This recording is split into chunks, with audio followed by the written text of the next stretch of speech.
Parfois, ce dont l'âme a le plus besoin, ce n'est pas d'une réponse, mais d'un murmure, un appel doux, presque imperceptible, qui nous rappelle qu'il y a autre chose, quelque chose au-delà du bruit, de la hâte, des explications logiques qui ne consolent plus. Au milieu des lumières d'une ville brillante, moderne, cultivée, peut exister une obscurité subtile, une brume silencieuse qui ne se voit pas dans les rues, mais qui pèse dans la poitrine de ceux qui cherchent un sens sans le trouver. Paris, au XIXe siècle, était le symbole de ce faste, le cœur du progrès, le berceau de la raison, la scène où l'humanité célébrait la victoire de la pensée sur la superstition. Et pourtant, c'était aussi le lieu où de nombreuses âmes pleuraient en silence. Kardec y vivait, pas comme un prophète, pas comme un illuminé. Il vivait comme tant d'autres, enseignant, observant, respirant l'intellectualité de son temps. Il avait du prestige, du respect, une vie structurée, mais quelque chose lui manquait. Quelque chose en lui ne se satisfaisait pas de ce que les yeux voyaient, car il existe des douleurs qui ne saignent pas, mais qui crient de l'intérieur, des questions que l'on ne peut pas faire taire avec des réponses toutes faites. Et il est des moments où même la foi semble dépassée, usée, incapable d'embrasser le vide que l'on ressent. Avant de devenir le codificateur du spiritisme, Kardec était un homme en quête. Un homme qui sentait que la logique était nécessaire, mais pas suffisante, que la morale avait de la valeur, mais ne suffisait pas, que le savoir était beau, mais ne guérissait pas. Combien d'entre nous ne se sentent-ils pas ainsi? Nous vivons entourés de livres, d'informations, de technologies, de progrès. Mais il y a des nuits où l'âme pleure tout bas. Elle pleure pour quelqu'un qui est parti. Elle pleure pour ce qui n'a pas été dit. Elle pleure de ne pas comprendre pourquoi la mort a été si injuste. Elle pleure de ne pas savoir s'il y a quelque chose après le dernier souffle. Elle pleure parce que le silence de Dieu semble éternel. Et c'est dans ce silence, dans ce Paris qui brillait à l'extérieur et gémissait à l'intérieur, que la mission de Kardec a commencé, pas comme un éclair, pas comme une révélation soudaine, mais comme une brise qui devient vent, comme une idée que l'on ne peut plus abandonner, comme une voix que l'on entend sans oreille. Prépare-toi, la vérité a besoin d'être dite, mais ce ne sera pas facile. Et pourquoi lui? Pourquoi un pédagogue, un rationaliste, un amoureux de la pensée logique? Parce que parfois, ceux qui doutent le plus profondément sont aussi ceux qui croient le plus intensément quand ils ressentent. Parce que seuls ceux qui comprennent la valeur de la raison peuvent percevoir la grandeur d'une foi qui ne contredit pas la logique, mais la transcende. Allan Kardec n'a pas été choisi parce qu'il était parfait. Il a été choisi parce qu'il était prêt, parce que son âme avait déjà fait cette promesse bien avant de naître. Et peut-être que toi aussi, tu as fait une promesse semblable. Tu vois, certaines missions ne s'annoncent pas avec des trompettes. Elles se révèlent dans la douleur, dans la solitude spirituelle, dans l'ébranlement de ne trouver de consolation, ni dans la religion, ni dans la science, ni dans les applaudissements. Kardec fut comme cette lumière faible au milieu du brouillard. Ce n'était pas un réverbère, c'était une bougie, une petite flamme qui disait « Je suis là, je ne sais pas si quelqu'un d'autre voit, mais je ne peux pas m'éteindre ». Et ainsi, tandis que beaucoup se moquaient des tables tournantes, lui s'arrêtait pour demander « Qu'y a-t-il derrière? Que veulent-ils nous dire ?» C'est alors que le véritable dialogue entre les mondes a commencé. Parce que Paris, ce Paris rationnel, cultivé, sceptique, était aussi un théâtre où l'invisible se manifestait. Des esprits communiquaient dans des salons élégants. Des médiums étaient surpris de ce qu'ils disaient, sans comprendre d'où cela venait. Des phénomènes défiaient toute logique, mais apportaient une étrange paix à ceux qui les vivaient. Tandis que les scientifiques débattaient de leur réalité, des mères pleuraient en recevant un message qui semblait venir de leur enfant défunt. Des hommes rigides tremblaient en lisant une lettre écrite avec l'écriture exacte de quelqu'un qui n'était plus là. Des femmes priaient, l'âme à nu, demandant un signe, et le signe arrivait sous forme de rêve, de parfum, de mots chuchotés. Kardec ne s'est pas laissé éblouir. Il ne cherchait pas le spectacle. Il ne voulait pas d'applaudissements. Il savait que si le monde spirituel ouvrait ses portes, ce n'était pas pour divertir, mais pour enseigner. Et ainsi a commencé sa tâche la plus difficile, séparer le sacré du futile, organiser l'invisible, donner une structure à l'intangible, car beaucoup voulaient utiliser la médiumnité comme une nouveauté, une curiosité de plus. Mais les esprits, avec une sagesse sereine, avertissaient « Ne jouez pas avec le sacré. Ceci n'est pas un jeu, c'est une responsabilité. » Et combien de fois devons-nous encore nous rappeler cela aujourd'hui? Il ne s'agit pas de chercher les morts par anxiété, ni de demander des signes uniquement pour calmer l'ego. Il s'agit de comprendre que la vie continue, oui, mais que cette vérité exige de nous de la maturité, un engagement, une transformation. Kardec a été le premier à être éprouvé par cette vérité. Il a vu les moqueries, il a été traité de fou, la presse l'a ridiculisé, et pourtant, il a continué, car celui qui a entendu l'appel ne peut plus l'ignorer. Quand l'âme sait, il n'y a plus de retour en arrière. Et cela fut peut-être son épreuve la plus difficile, voir que beaucoup le rejetaient, non pas parce qu'ils doutaient, mais parce qu'ils avaient peur. Peur de devoir changer, peur d'aimer davantage, peur de pardonner, peur de vivre avec plus de responsabilités spirituelles. Parce que le spiritisme n'est pas venu pour plaire, mais pour éveiller. Et s'éveiller fait mal, mais cela libère aussi. Derrière tout ce travail, il y avait quelqu'un que l'on mentionne rarement, mais qui fut essentiel. Amélie Gabriel, son épouse, sa compagne d'âme. Elle n'a pas écrit de livre, elle n'a pas fait de discours, elle n'est pas apparue à la une des journaux, mais elle était là, présente quand tout semblait s'assombrir, solide quand le monde pesait, aimante sans condition, compréhensive sans contrainte, car certains amours ne se voient pas, mais sont des piliers. Certaines présences ne font pas de bruit,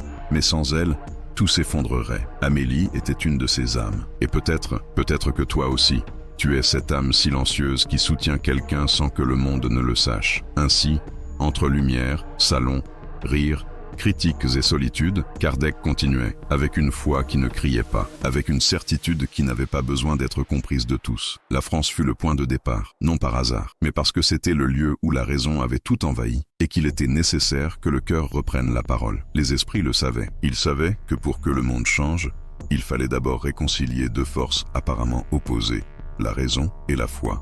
Et cette réconciliation commence en nous, en toi, en moi, en chaque âme qui, même dans la douleur, même sans tout comprendre, choisit de continuer à aimer, de continuer à croire, de continuer à semer la lumière, même quand l'obscurité semble sans fin. Il existe des chemins que personne n'applaudit, des chemins qui ne sont pas annoncés, qui ne figurent pas dans les livres d'histoire, mais qui touchent les cœurs un par un, lentement, comme l'eau qui façonne la pierre. Ainsi fut le chemin de Kardec, et ainsi est, aussi, celui de nombreuses âmes qui, aujourd'hui, vivent leur foi en silence, leur quête, leur douleur. Elles marchent parmi les autres, mais se sentent différentes, non par orgueil, mais par sensibilité, parce qu'elles savent qu'il y a quelque chose de plus, même si cela ne se voit pas encore, parce que l'âme qui s'éveille se sent aussi seule, seule comme celui qui voit un peu plus loin, celui qui ressent plus profondément, celui qui ne se contente plus de réponses toutes faites. Kardec a vécu cela intensément, la solitude spirituelle du pionnier, pas la solitude physique. Il avait de la compagnie, du respect,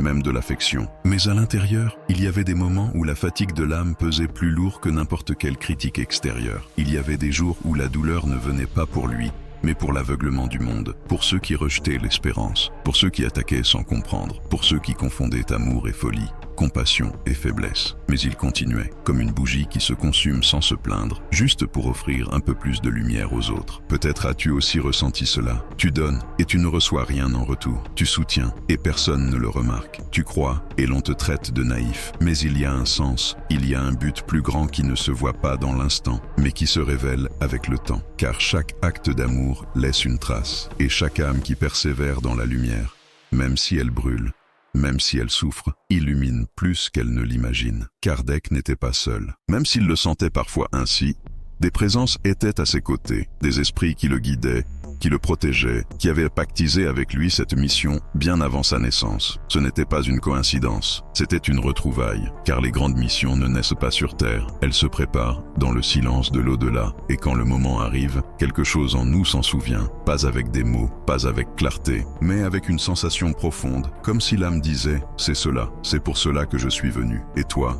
aussi, tu as peut-être vécu cette retrouvaille avec quelqu'un, un ami qui semble connu depuis toujours, un amour qui ne s'explique pas, une conversation qui ouvre en toi des portes que tu ne savais même pas exister, ou peut-être une douleur qui, bien qu'incompréhensible, a éveillé en toi une conscience nouvelle. Les retrouvailles de l'âme ne sont pas toujours douces. Parfois, elles font mal, mais elles transforment toujours. L'œuvre de Kardec, ce ne sont pas seulement des livres, c'est une vibration, une semence, un appel qui continue à résonner aujourd'hui, comme un écho doux qui traverse les générations. Peu importe si tu n'as jamais lu une seule page de ses ouvrages.